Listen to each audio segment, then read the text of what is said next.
This is amazing. It's so amazing, it doesn't matter if it's yours or not. There's that lovely thing. A society grows great when old men plant trees, the shade of which they know they will never sit in. Good people do things for other people. That's it, the end. I don't know if I qualify as one of those good people or not. But, you know, I've always been fascinated with cemeteries and people that went before me, people that did things prior. And I've also been fascinated with cemeteries. There's this concept, I guess it's more than a concept, of ephemera. An ephemera is something that was supposed to wasn't designed to last a long time. Think of a ticket stub to a concert or a playbill posted up on a wall, something of that nature. Very temporary. Think of a Beatles ticket from 1964 when they first came to America. That was just meant to hold on to for the concert, maybe because it was sentimental. You might hold on to it for a while, but for the most part, it just wasn't meant to be lasting a long time. But when you think about it, in the grand scheme of things, everything is ephemeral. We are ephemeral. So I find it fascinating when we have these monuments that we erect to ourselves and to other people. You know, these big blocks of stone and sometimes granite, sometimes marble, sometimes sandstone. And we mark them up, or rather we erect them, thinking that there's going to be this sense of permanence to them. You know, look at this headstone right here. It's sunk down into the ground, and the names were a little bit missing, or at least covered. You know, so even after, 60 years, when the last person was buried in this cemetery, I don't want to say it's forgotten, because it definitely was not forgotten, especially by the descendants of the people who are buried here. But it is neglected, and to be very clear, through no fault of the family. They were never given access. It's not their property anymore. But I knew that I would have to start tearing this down. So one thing that I decided to do was to take the fencing down first. And I know we're kind of a little bit out of order here, because previously you saw the fence posts that had been knocked down. And now I'm cutting the chain link fencing for it. So the cemetery is 1/10 of an acre in size, and I went around the entire inside perimeter and just started cutting the chain link fencing. It was the only way to take the fencing down, and then I took the tractor and I just started knocking the fence posts down. Left a little bit of concrete in the ground because the fence posts tended to just kind of snap. I wasn't able to get very many of them out intact, but I most certainly tried. So this is the north side of the cemetery.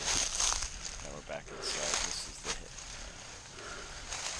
William L. Williams Cemetery. That's his footstone. And off to the right is his headstone, which will be just behind you as you're looking at this video here. And they are not in line. And I tend to think that the headstone itself has been moved. It's sitting on top of some piled rocks. Somewhat precarious, I guess.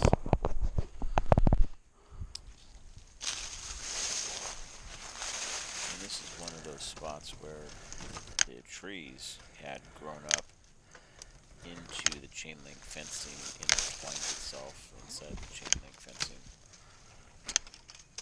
It was definitely a little tedious, especially with these bolt cutters. It's kind of funny because I used to carry these bolt cutters with me at my cop job when I had those with me, and I would use them to free other things.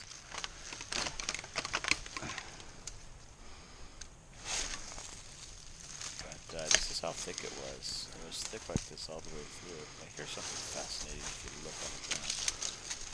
Look for a little red color. It caught my eye. It was out of place. And if you look down, you'll see it. There it is.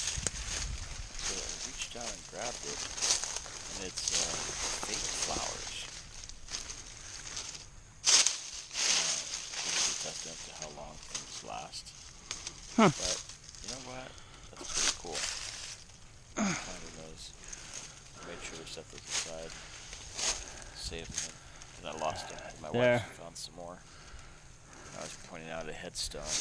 Here. I'm going to uncover another one. This is the headstone of Marion Ross.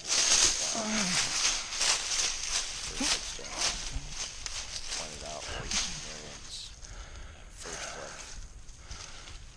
But it was definitely thick in here. And this holly bush, you can see there, prickly. I walked away with a lot of cuts and pokes to my skin. So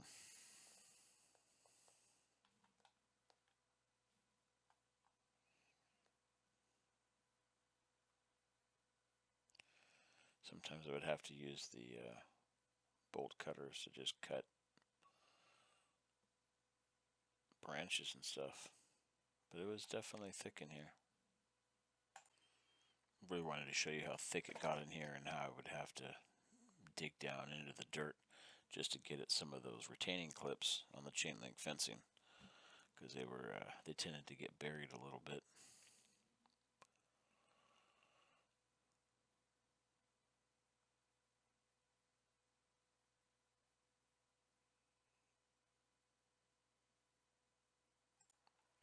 Coming up here, I think you're going to see the headstone of Lake Thelma Ross, born 1926, died 1926. No month or day is given.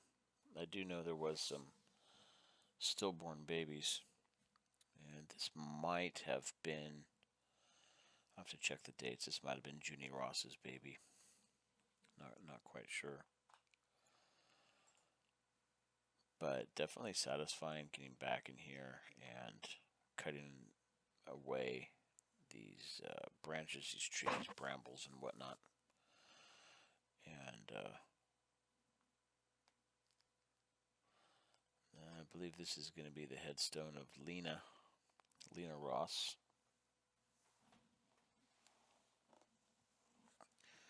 You can see some of the cuts on my arms.